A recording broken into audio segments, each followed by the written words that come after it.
Welcome to the most authoritative boxing channel here on social media. I'm Matt. Today's episode, I'm going to give you my 2 cents on the happening between these two pugilists at my back, Errol the True Spence Jr. and Ryan King Garcia.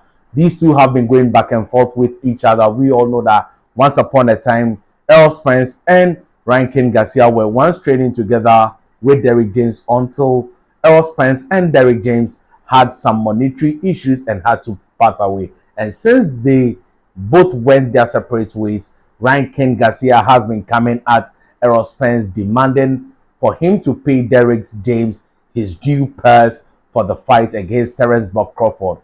This has been going on for long, but Errol Spence has not responded until yesterday.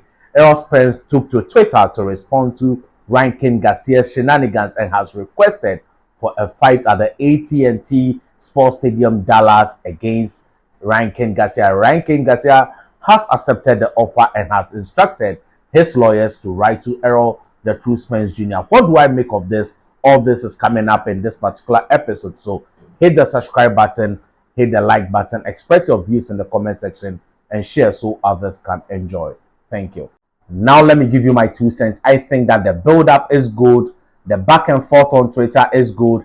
It would also be an avenue for Derrick James to avenge whatever he has lost against Errol Spence. So it is a good build-up. The narrative is right, provided Ryan King Garcia's B samples comes out negative. And that is highly unlikely, or maybe there may be contamination along the line.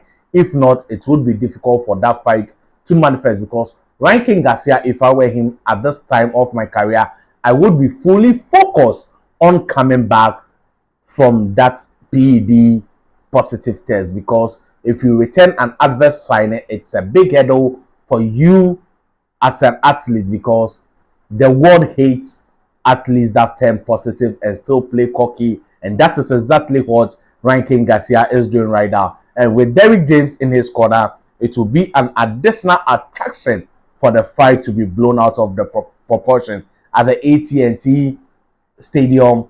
Errol being a Dallas Cowboy fan, it would be a very, very interesting bout. I think that it's a good fight for both men, but I think that Ryan King Garcia jumping to weight classes would be a big leap for him, and Errol the True Spence would have the advantage in this particular fight, though he would also be new at 154.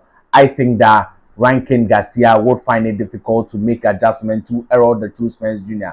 Errol the True Spence Jr., looking at that Terence Buck Crawford fight, had drained himself, but against Ryan King Garcia at 154, he wouldn't have to drain himself.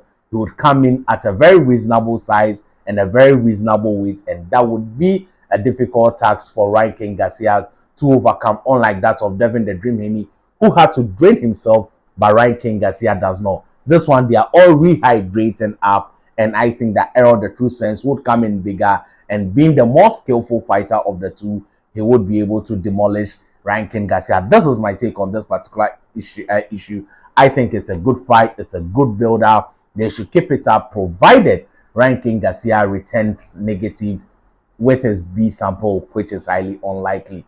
I'm looking forward in interviewing Ryan King Garcia. I've written to his team. I hope and pray they say yes to and grant me an interview. Thank you for watching. Stay positive. Remember, your greatness has no limits. Thank you.